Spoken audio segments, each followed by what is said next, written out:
हा सनातन हिंदू धर्म फक्त धर्म नाहीये, ही जगाची गरज आहे। हा धर्म टिकला तर शांतता टिकल, हा धर्म वाढला तर समृद्धी होईल। पोलीस स्टेशन सुरक्षित राहावे, कायदा सुव्यवस्था सुरक्षित राहावी, तर ह्या देशातल्या हिंदूंची ताकद वाढवा, देशाच्या संविधानाला धोका नाही। तुम्ही आजही निरीक्षण करा, ज्या ज्या गावामध्ये हिंदू बहुसंख्य आहे आणि परधर्मीयांची संख्या कमी आहे, ते परधर्मीय लाडके आपली लोक म्हणतात नाही त्यांची घरं कमी आहे म्हणून आम्ही त्यांना जीव लावितो, त्यांना सुखदुःखाला बोलवितो, त्यांना खाय प्यायला बोलवितो। पण ज्या ज्या परिसरातला हिंदू घटला, अल्पसंख्याक झाला, त्या गावातला हिंदू आज सुरक्षित आहे का? माझं बोलणं काही लय झोंबत, लय टोचत। आज बांगलादेशामध्ये जे आपल्या हिंदूंचे हाल झाले, एका पोरीवर 20-20 पोरं बलात्कार करताय, मंदिरं तोडली जात आहे, अहो त्यांची पंतप्रधान पळवून लावताय।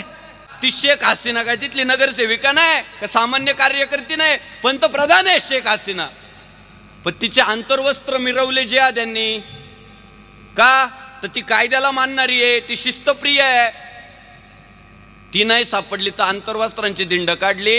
आणि माझ्या हिंदू बांधवांनो, तुम्ही विचार करा, जवळजवळ जगाच्या पाठीवर माझ्या माहितीनुसार 59 देश इस्लामिक आहे, उरलेल्या 58 देशामध्ये जाता आलं असताना तिला इस्लामिक।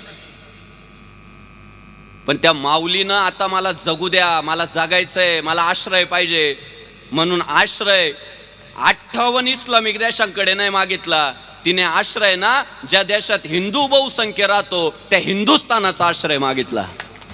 ही किती गौरवास्पद बाब आहे तुमच्या आमच्या सगळ्यांसाठी का? तिला माहित आहे की एकमेव संस्कृती आहे जी स्त्रीला वस्तू म्हणून संबोधत नाही, स्त्रीला उपभोगाची चीज म्हणून बघत नाही, स्त्रीला देवी म्हणून पाहतो, त्या देशाचं नाव हिंदुस्थान आहे। यत्र नार्यस्तु पूज्यन्ते रमन्ते तत्र देवता, जिथे नारीची पूजा होते तिथेच देव रमतात। मातृदेवो भवची शिकवण देणारा हा हिंदुस्थान। ती शेख हसीना दादा हिंदुस्थानात आली, काय हिंदुस्थानात आली? इथे हिंदू बहुसंख्य राहत, इथे माझ्या जीवाला धोका नाही, इथे मिळालं तर संरक्षणच मिळेल का?